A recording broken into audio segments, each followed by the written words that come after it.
Yo creo que lo ideal para una pandemia como la que tenemos es, yo haría varios comités de expertos, no un único comité de expertos. Yo creo que tiene que haber un comité de expertos basado en las medidas de salud pública, las medidas epidemiológicas y de salud pública, pero creo que también debería haber un comité de expertos ligado al virus. Creo que debería haber un comité de expertos ligado a la vacuna. Es decir, de alguna forma debe haber un comité de expertos ligado a la inmunidad. Debe haber un comité de expertos ligados a la atención sanitaria, tanto en atención primaria como en hospitales.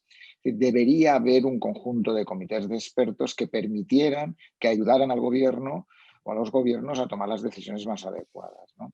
El gran problema es que pensar que un pequeño grupo de profesionales, muchas veces en el caso de Andalucía, ligados a las direcciones, gerencias, delegaciones, eh, direcciones generales de la misma entidad o en el gobierno de España ligados al centro de alertas, creo que me parece insuficiente. En un caso porque está demasiado marcado por la política y en el otro porque no tiene una visión amplia del tema. Yo creo que es fundamental intentar buscar quién mejor puede ayudar a esta historia. ¿Por qué? Porque yo creo que el gran problema que tenemos en estos momentos es que la ciudadanía, que es importante que tome las decisiones o que cumpla las decisiones a partir de la información que se le da, ¿no? Eso es básico.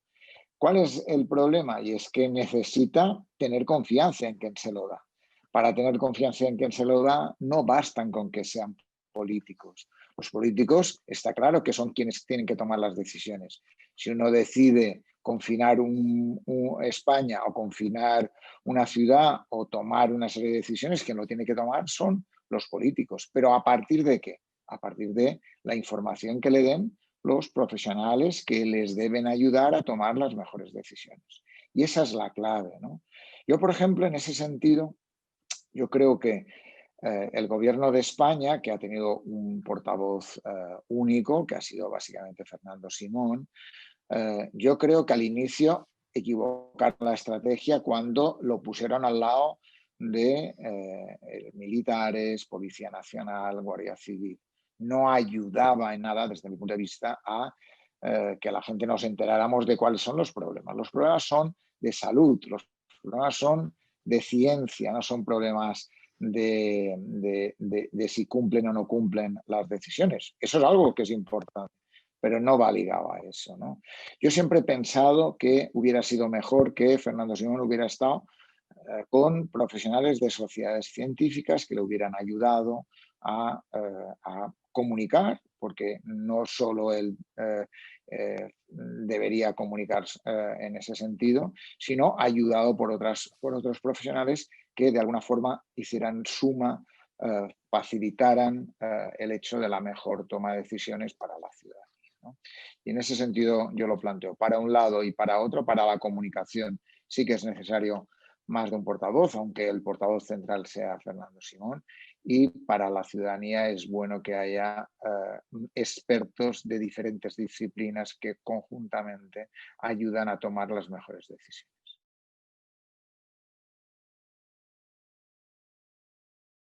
Yo creo que la comunicación de la pandemia ha tenido puntos fuertes y ha tenido puntos débiles. Sin duda alguna, la comunicación de esta pandemia ha sido mejor que cuando tuvimos el ébola. En el momento del ébola, la comunicación empezó mal y claro, cuando una cosa empieza mal es difícil que mejore, ¿no? Y en ese sentido, aunque luego aparecieron dos epidemiólogos, uno de ellos Fernando Simón, y otro, Fernando Rodríguez Artalejo, y que de alguna forma encauzaron la comunicación, no llegó a ser una buena comunicación global de la situación de la pandemia. En este caso, yo creo que ha habido algunas cuestiones que destacaría de situaciones mejorables. Por ejemplo, yo creo que ha habido tantas medidas que se han puesto en marcha por parte de los gobiernos autonómicos y gobiernos central de España, y es que al final es difícil que un ciudadano de a pie sepa qué le toca aquí. A ver, ¿qué puede salir hasta las 10 o hasta las 11 o hasta las 12? Eh, Luego, con el tema de las mascarillas, había comunidades autónomas que las mascarillas las tenías que llevar hasta en la playa. Otras no era necesario ni en el paseo marítimo. Eh, eh, y a eso podríamos añadir muchos de los temas que han ido poniendo en marcha unas y otras administraciones. De alguna forma, lo que vengo a decir es que la comunicación tiene que ser clara, pero tiene que ser fácil. Si no es fácil, es muy difícil que tú te enteres de realmente qué es lo que tienes que hacer. Por eso, probablemente una de las claves de la comunicación que va ligado a la unidad de acción. Si de alguna forma siempre hemos tenido un único portavoz, porque aunque hay comunidades que han tenido portavoces, pero básicamente todo el mundo sabe que el portavoz es Fernando Simón. Eso es bueno. Pero la clave es que al final, poniendo medidas unos y otros en direcciones opuestas a veces, dificulta que la gente tenga claridad a la hora de ponerlas en marcha. Por tanto, yo siempre digo, la unidad de acción es fundamental. La falta de unidad de acción genera mortalidad, lo digo así de duramente. ¿Por qué?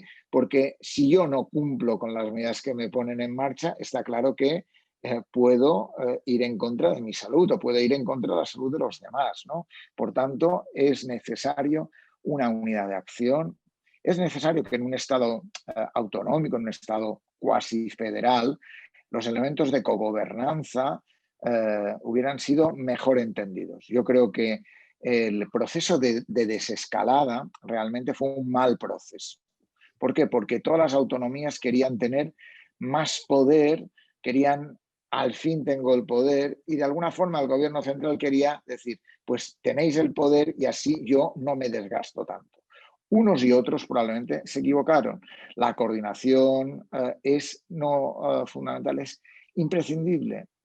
El virus es el mismo en Granada que en Madrid, que en Bilbao, que en Cataluña, que en Galicia, que en Baleares, que en Extremadura. Es exactamente igual.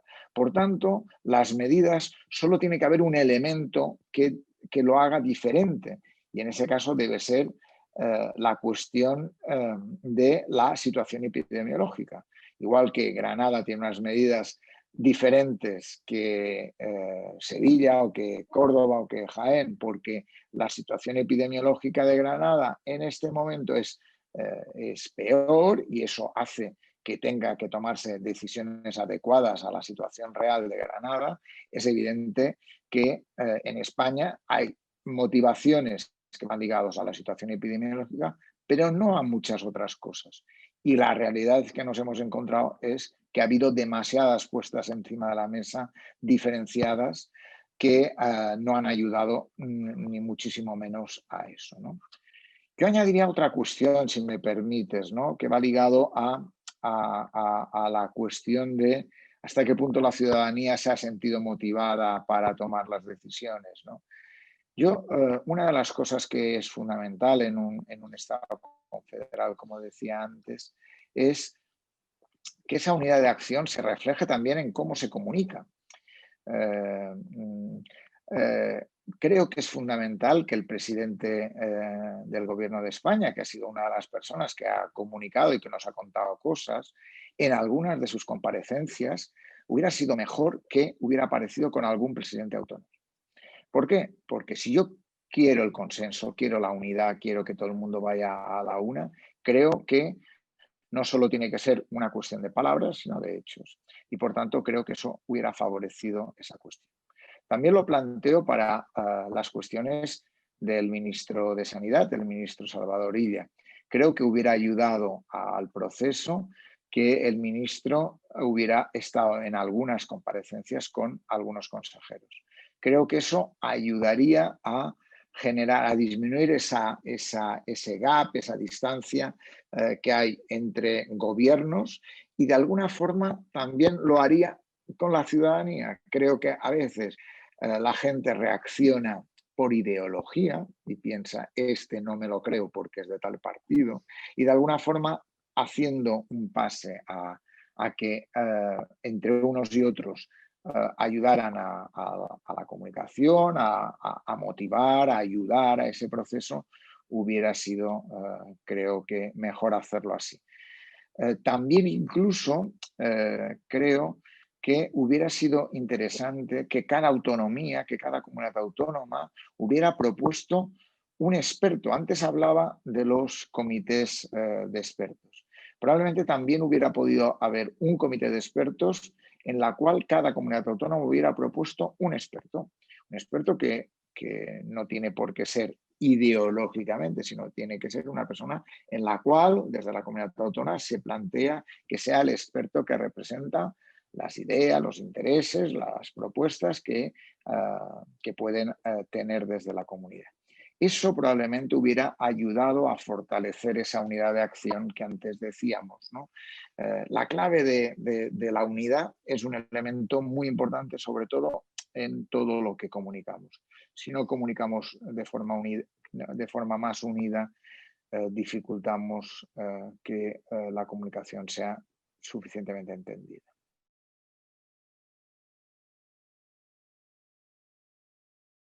Fernando Simón hubiera estado mejor que hubieran participado algunos responsables científicos de sociedades científicas y que hubieran aparecido con él en algunas comparecencias.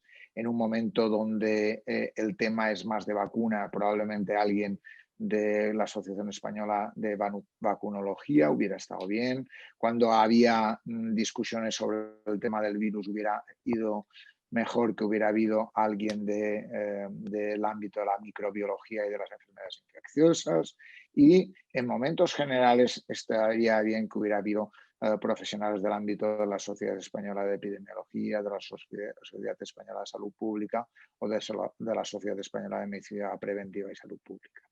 Creo que es un planteamiento diferente, sin duda alguna, al que ha hecho el gobierno, o el que han hecho las comunidades autónomas, que han hecho básicamente lo mismo, ¿no? Si alguna comunidad ha puesto portavoz, ha sido un único portavoz. Y esa visión complementaria creo que hubiera ayudado a un mejor entendimiento de lo que nos decían, importante, y de lo que teníamos que hacer, sin duda alguna.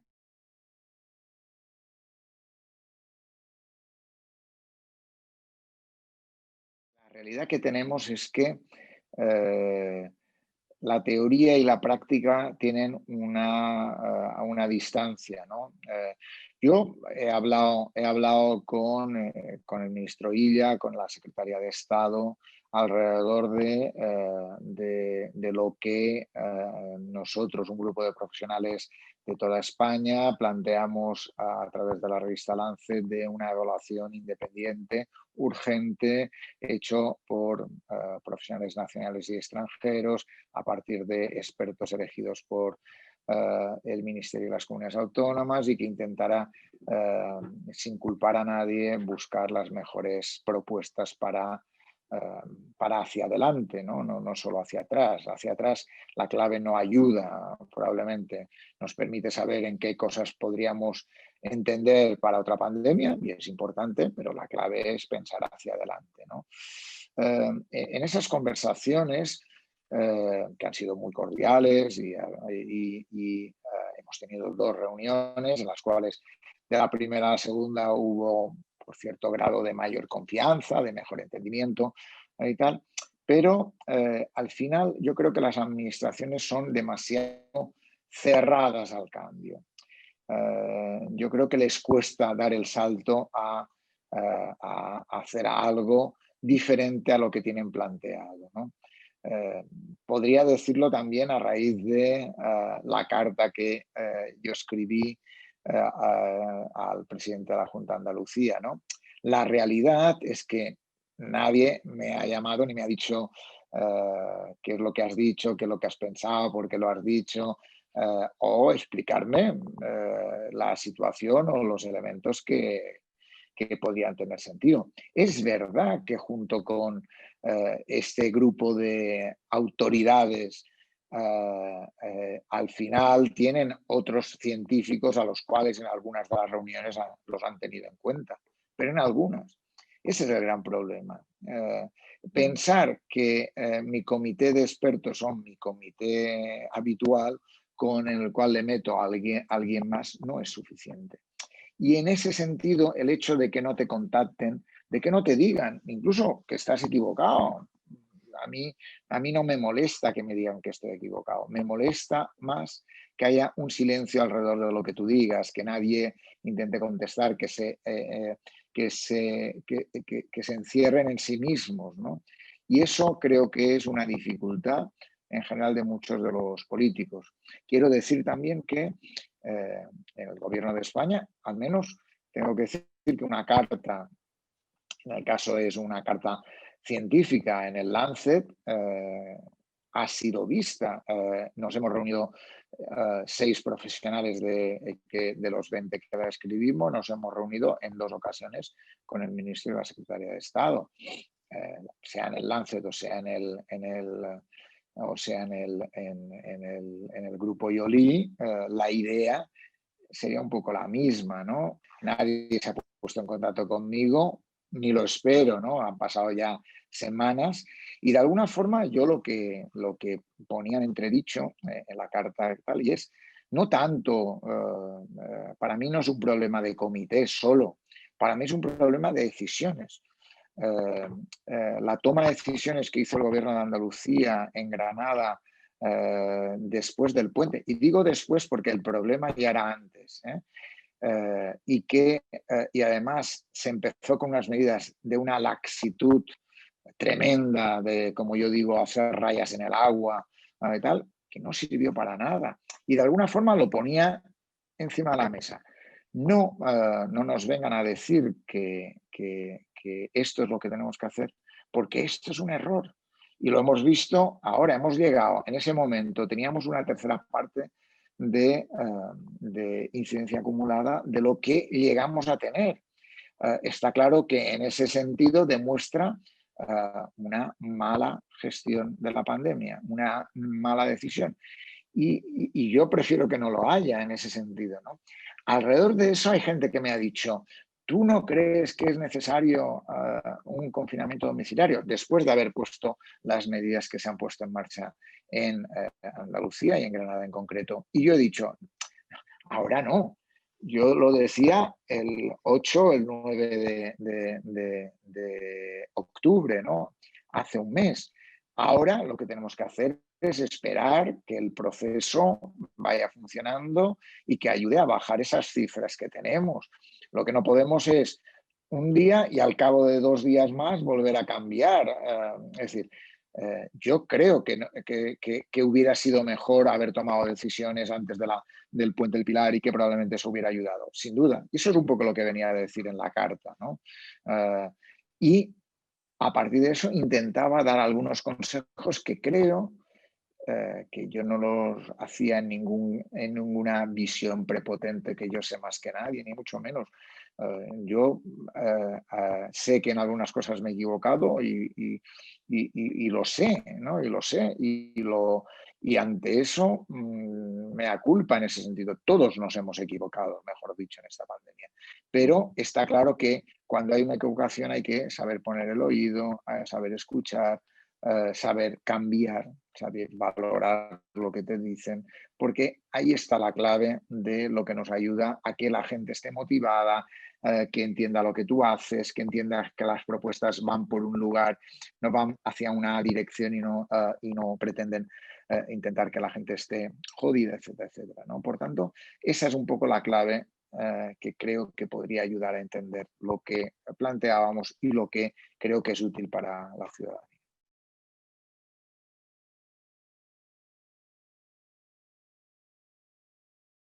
La Escuela Andaluza de Salud Pública es una institución, es una institución que pretende mejorar la formación, intentar mejorar los servicios sanitarios, los servicios sociales e intentar no solo a nivel de España, de Andalucía, sino también de España, y también tiene una visión internacional que apoya tanto a nivel nacional e internacional con la investigación. En la pandemia, la Escuela Andaluza de Salud Pública ha tenido un papel muy lábil, muy pobre, diría yo. Hemos hecho algunas cosas, pero algunas cosas no marcados por lo que teníamos que hacer. Mi papel en la divulgación que hago y sigo haciendo y he hecho durante todos estos meses. Yo recuerdo al inicio que empecé con Grana Digital haciendo unos vídeos diarios que decían: este virus lo paramos informados, no solo unidos, sino informados, que creo que es un elemento fundamental. Yo he ido hablando con todas las televisiones, he ido hablando colaboro con un programa de radio en Canal Sur todas las semanas. A época del confinamiento lo hacía diariamente. Y es un proceso de divulgación que lo hago porque quiero yo. Recuerdo que al inicio de la pandemia me dijo mi gerenta que no podía hablar con los medios. La verdad es que cuando lo oí me dijo que incluso que si quería hablar lo tenía que hacer en unas condiciones diferentes a las que lo hacía. La verdad es que para mí es absurdo, ¿no? Un papel que tiene que hacer la Escuela Andaluza de Salud Pública es ayudar a la ciudadanía, es ayudar a las administraciones, no solo de Andalucía, sino de España, y lo ha hecho en algunas pequeñas cosas. Lo ha hecho con unos cursos de formación para rastreadores, que eso lo ha hecho. Lo ha hecho con algunas pequeñas, una línea de tratar los datos existentes a través de un COVID diario, de un espacio que ha coordinado Emilio Sánchez Cantalejo y que ha sido un elemento que ha ayudado a la información, pero desde un punto de vista muy determinado. Y ha habido algunas pequeñas cosas añadidas. Hicimos una jornada internacional iberoamericana de coronavirus y salud pública que salió de un conjunto de entrevistas que yo hacía en la revista Gaceta Sanitaria.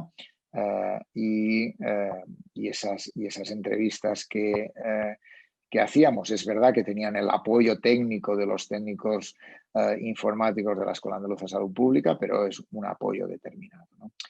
¿Qué quiero decir? Que no había una línea estratégica de qué es lo que tenemos que hacer. No se ha utilizado por parte del gobierno andaluz de cuáles son las claves para poder hacer una adecuada formación e información en el ámbito de la pandemia. No se ha tenido en cuenta en sus comités de expertos a los profesionales de la Escuela Andaluza de Salud Pública.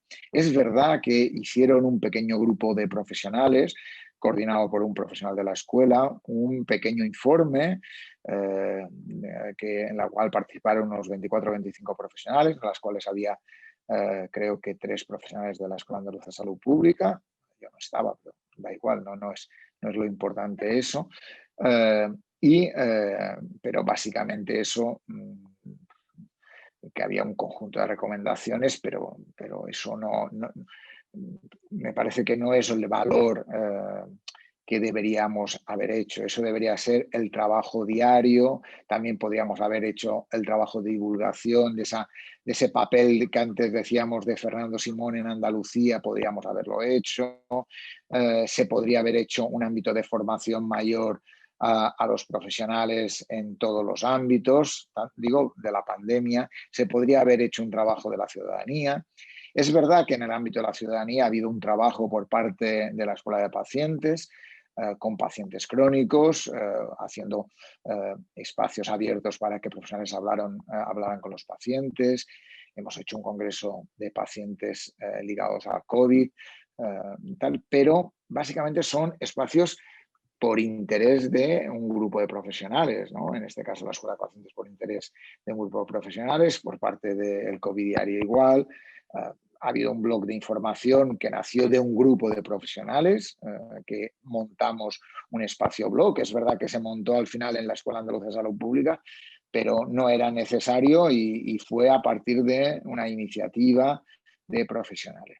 Lo que vengo a decir es que, a pesar que es verdad que ha seguido habiendo actividades de la Escuela Andaluza de Salud Pública, creo que en el ámbito de la COVID, de esta enfermedad, creo que debería haber sido un papel central, un papel mucho más importante, un papel clave, un papel que debería haber ayudado al proceso de gestión de la misma en Andalucía desde el inicio. Creo que además debería haberse utilizado para la gestión del Gobierno de España. Creo que hubiera sido bueno. Creo que una institución como la escuela tiene que estar al frente, ¿no? Instituciones como la escuela no las hay en España, y por tanto, que es una pena que no haya suficiente cabeza para poder plantear cuál es la estrategia, en qué puede ayudar, cuál es el papel, qué es lo que puede servir para mejorar la situación de una comunidad o de un país frente a una pandemia. Y creo que eso hubiera sido muy importante. Y ya digo, iniciativas individuales, iniciativas de proyectos han salvado un poco la cara, pero claro, eso es salvar la cara, no es hacer el papel que debería tener una institución que sin duda alguna tendría que haber sido central, porque el papel de la salud pública en esta pandemia es central. El gran problema, uno de los grandes problemas, es la falta de inversión en salud pública, la falta de inversión en rastreo, la falta de inversión en vigilancia epidemiológica, la falta de inversión en una buena gestión de los datos. Y eso es lo que hemos tenido como uno de los problemas más graves de esta pandemia. También podríamos haber ayudado a cuestiones como momentos de apoyo al duelo. Hay gente que trabaja eso, apoyo a la salud mental. Es decir, que probablemente en ese sentido creo que deberíamos haber ayudado en muchos aspectos a todos y cada uno de los sectores que en esta pandemia han estado tocados, y sin duda alguna el tema de la salud pública debería haber sido mucho más central.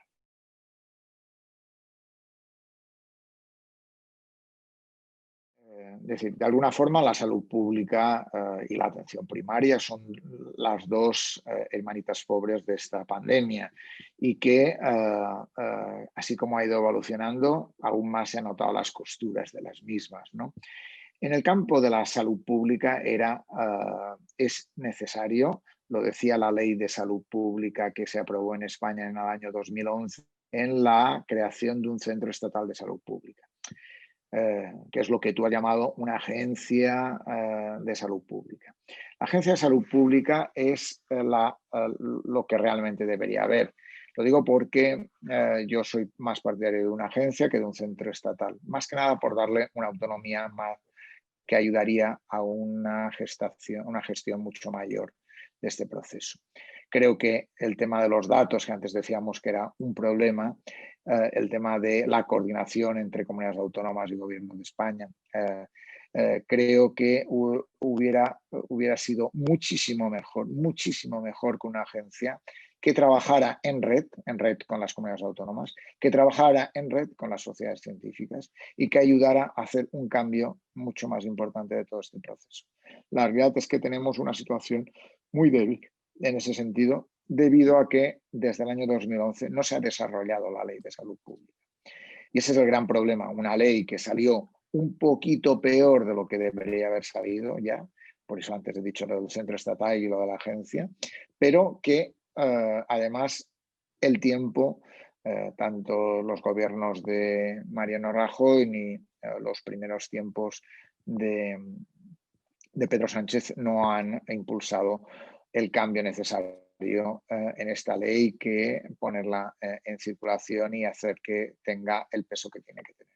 Y eso es un problema, eso es una dificultad que ha conllevado algunas de las situaciones que tenemos ahora.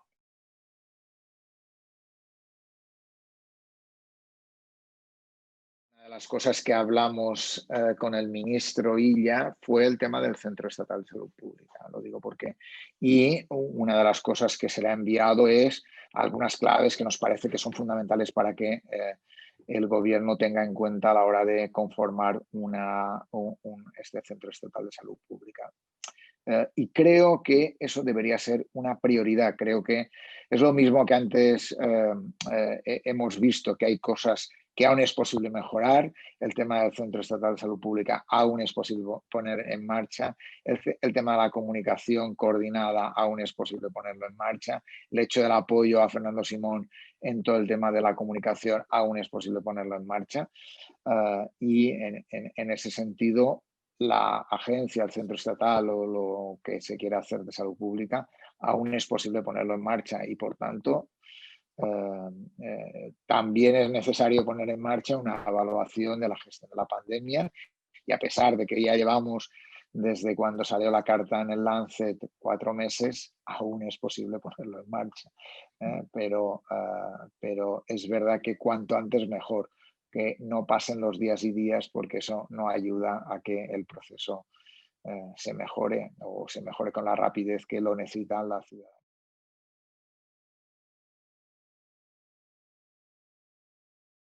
Positivo de la pandemia,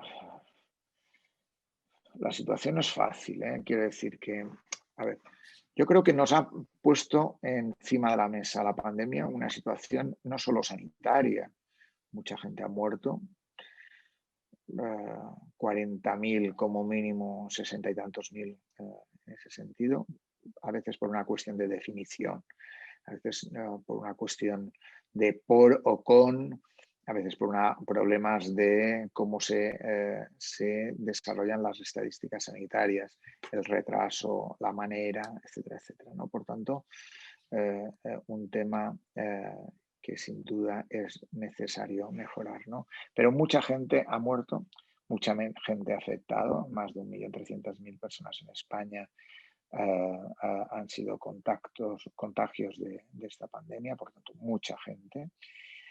Y sin duda alguna, eso ha generado un empobrecimiento económico de mucha gente. Muchos negocios lo han pasado mal, han tenido que cerrar, mucha gente se ha arruinado, mucha gente necesita algo para ponerse en la boca diariamente y necesita ir a comedores o ir a lugares donde le den la comida. Muchos niños en los colegios les dan no solo la comida, sino comida, merienda y cena. Por tanto, la situación es muy complicada. En ese sentido, creo que España ha demostrado que es un Estado débil. Es un Estado débil, un Estado que tiene unos servicios públicos débiles. Nos ha demostrado que tiene una atención primaria muy, muy débil, en ese sentido, que tiene una salud pública muy, muy débil, nos lo ha demostrado, y que probablemente tenía unos servicios hospitalarios razonables, aunque con menos unidades de cuidados intensivos de las que eran necesarias, pero básicamente más razonable que lo que es la atención primaria o lo que es la salud pública. Pero lo que me preocupa de esta pandemia es la afectación social y económica, la gestación de esa cuarta pata del estado del bienestar que tenía que ser el ingreso mínimo vital. La realidad es que no ha sido y no sigue siendo. Creo que solo el 13% de personas que han pedido, que ha podido cumplimentar todos los papeles necesarios para entrar en recibir el ingreso mínimo vital, lo han recibido, 13%, una miseria. Eso incluso a veces con que perdías el que te daba la comunidad autónoma, algo inexplicable, ¿no? En una realidad que, por tanto, lo económico es un elemento muy, muy importante, ¿no? Por tanto, y lo económico y lo social, ¿no? Como un aspecto que ha estado muy, muy tocado por todo eso. Pero yo siempre digo una frase, ¿no? Para mejorar la economía es necesario mejorar la salud. El grave problema de pensar que Granada mejoraba económicamente por intentar abrir el puente del Pilar es un grave error. ¿Por qué? Porque ahora estamos mucho peor que no hubiéramos estado si se hubieran tomado las medidas adecuadas ante ese puente, ¿no? Y por tanto, para tener buena economía tiene que haber buena salud. Y eso es un elemento que tenemos que tener claro. Buena salud hace buena economía y no al revés, ¿no? Hay gente que ha dicho, es que nos hará más pobres. Es verdad, pero eso es globalmente, nos hace más pobres. Yo creo que, en ese sentido, creo que es importante que esta pandemia nos enseñe aspectos de solidaridad. Me parece que es un elemento muy importante. Y en ese sentido creo que tenemos que abrirnos a que la pandemia tiene que generar atención no solo para los pacientes COVID, sino también para los pacientes no COVID. Yo digo que hay una pandemia de pacientes no COVID, sin duda alguna, de pacientes COVID, me refiero como un elemento básico y fundamental, hasta casi 60.000 muertes, más de 1.300.000 de personas afectadas, eso es una gravedad importante. Pero también hay que decir que hay muchos pacientes crónicos que no pueden recibir el seguimiento de su enfermedad, de su manera de cumplir con los requisitos que le conlleva esa enfermedad, de hacer controles, de hacer un seguimiento, de cambiar algunos medicamentos, y no lo pueden hacer. Y la realidad es que se sienten olvidados y abandonados. Y eso es otro de los elementos que hay que aprender, ¿no? Que el meternos en un lado no quiere decir abandonar el otro. Y eso es un elemento que tenemos que tener claro. Es verdad que en el tema de la solidaridad que ahora hablaba, creo que hubo momentos, la primera parte, la primera ola de la pandemia, la primera fase de la pandemia, yo creo que hubo una mayor solidaridad que así como ha ido avanzando, ¿no? De alguna forma, porque unos se sienten olvidados y abandonados, como decía antes. También porque probablemente las tensiones políticas, el lío político, no ayuda a todo esto. Yo creo que la bronca que ha habido entre el gobierno del Estado, gobierno de la Comunidad de Madrid, más importante que ha habido, ¿no? Pues eso pues seguramente no ayuda a que entendamos que en la pandemia necesitamos remar juntos, ¿no? Tampoco me parece adecuado el hecho de que el gobierno de España pusiera una medida necesaria e imprescindible, como es la vuelta a poner el estado de alarma para toda España, que la gestión fuera de las comunidades autónomas y luego que la gestión, cuando una comunidad autónoma ha pedido yo quiero confinar domiciliariamente una comunidad, en el caso de Asturias o en el caso de algunas zonas de Castilla y León o probablemente Granada, pues la realidad es que el gobierno de España ha dicho que no. Yo no, me parece que la cogobernanza hace necesario que lo hago en A y en B, para A y para B. No puede ser que en lo que yo te diga sí, en lo que tú me digas no, ¿no? En ese sentido creo que es necesario trabajar mucho más, aprender mucho más de un Estado, creo que aprender mucho más de la cogobernanza. Es verdad que ha habido algunas reuniones donde se ha aprobado por mayoría, cosa que no ha pasado en todos los años del Consejo Interterritorial, donde se aprobó por unanimidad un conjunto de medidas, pero es verdad que esas medidas y sus indicadores, umbrales y medidas llegaban muy tarde. Esas medidas deberían haber estado puestas, igual que el número de rastreadores, deberían haber estado puestas encima de la mesa cuando hacíamos el proceso de desescalada y no estuvieron. Todo el mundo quería correr, unos para coger el poder, otros para quitarse el poder y eso, sin duda alguna, nos hace aprender que cogobernar es cotomar decisiones, es consensos, es trabajar en una línea de ayudarnos unos a otros, de poner cada uno de su parte. Y en ese sentido creo que tendríamos que haber aprendido algunas cuestiones de cogobernanza. También tendríamos que aprender cosas de lo que ha pasado en otros gobiernos de nuestro entorno. Me refiero a Portugal, me refiero a Alemania, me refiero a Italia, incluso me refiero a Francia, incluso al Reino Unido, que aunque tuvieran sus inicios más complicados. Creo que la oposición y el gobierno han sumado más juntos. En este entorno ha habido mucha tensión política. Antes lo planteaba hace un momento con el tema de Comunidad Autónoma de Madrid, Gobierno de España. Pero también lo digo de otra forma, plantear una moción de censura en plena pandemia, la verdad, no le veo ningún sentido. Me parece un despropósito, sin duda alguna. Creo que estamos en una situación donde si unos y otros ponemos, ayudaremos mejor a afrontar la situación. Si cada uno tira por su lado, si todos ponemos los problemas encima de la mesa versus lo que se ha hecho bien, o si ayudamos planteando medidas de mejora para que eso cambie la tendencia, seguramente eso ayudará a que eso cambie. Si ponemos trabas, no lo ayudará. Y creo que una de las cosas que tenemos que aprender es que en estos mundos donde los virus van a tener un papel relevante, donde cada día nos va a sorprender un virus u otro, donde, como decía Bill Gates, el virus nos va a marcar más que la guerra nuclear o la guerra atómica, lo decía hace 5 años, pues la realidad es esta.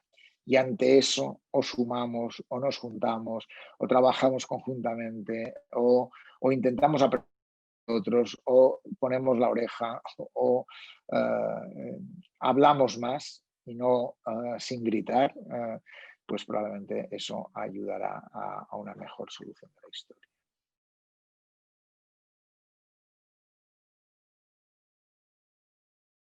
La realidad es que nos marca una situación discutible, quiere decir, discutible en el sentido de cómo una sociedad, en teoría adulta, tiene que enfrentarse a un mundo lleno de prohibiciones, ¿no?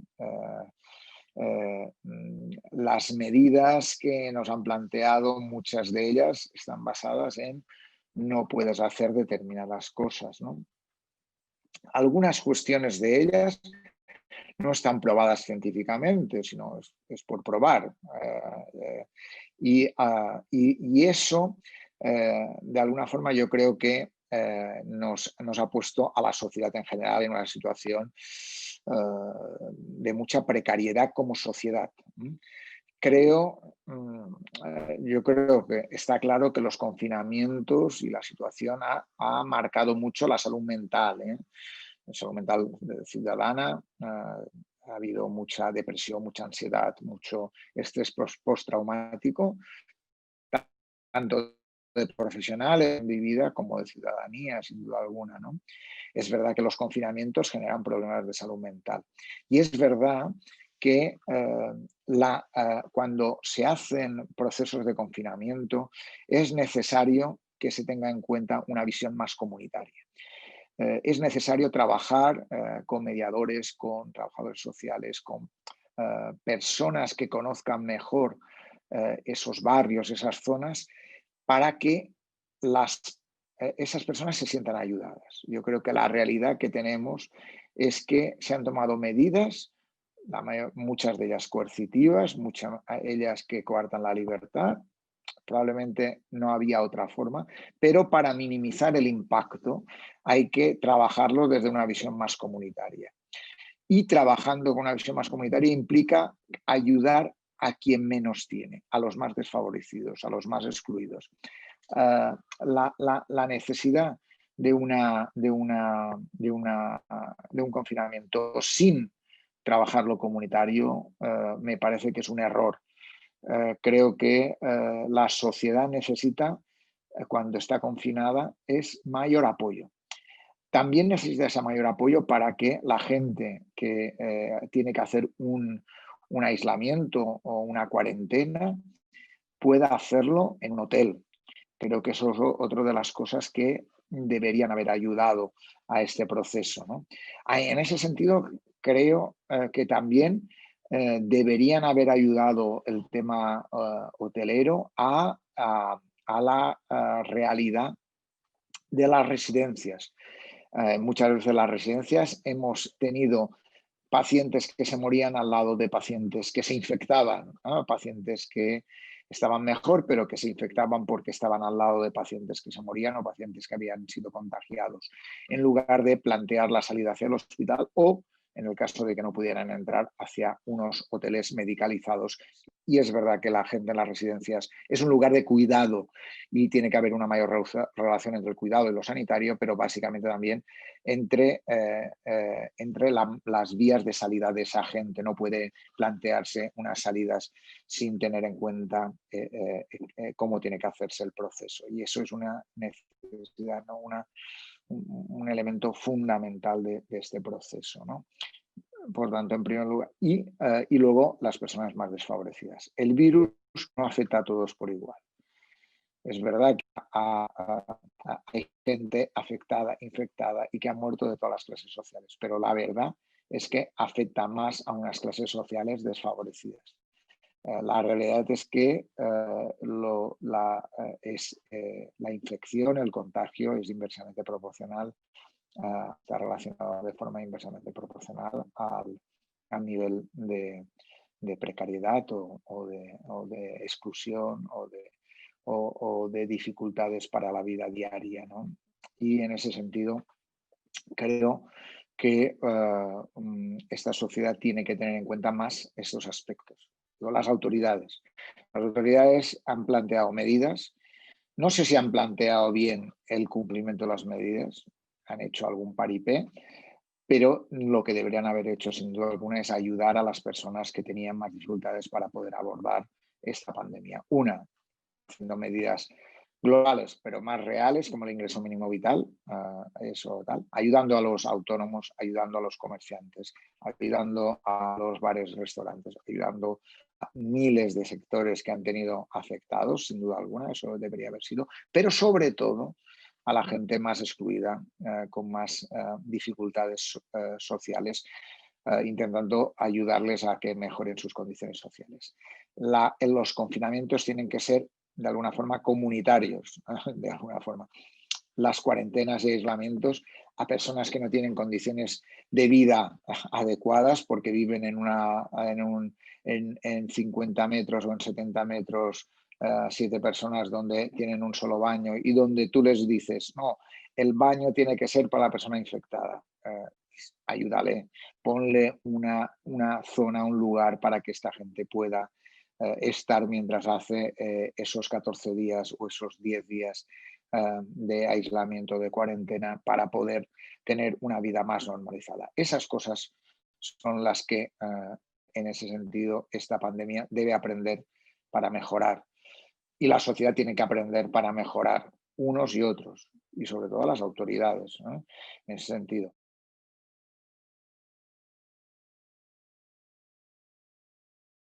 Y también querría dejar un último mensaje en un entorno donde donde hay más de 30 vacunas que están corriendo rápidamente para ganar la batalla, esta batalla de las vacunas, no la batalla del virus, la batalla de las vacunas, que es una batalla más económica que otra cosa, y es, primero, ante la última vacuna que se ha puesto en la circulación, como es la vacuna de Pfizer-BioNTech, yo quiero decir que el ensayo clínico no ha terminado, primera cuestión, que lo único que sabemos es lo que ha dicho una nota de prensa, que es verdad que estamos tan necesitados de noticias positivas que todo lo hemos visto como que bien.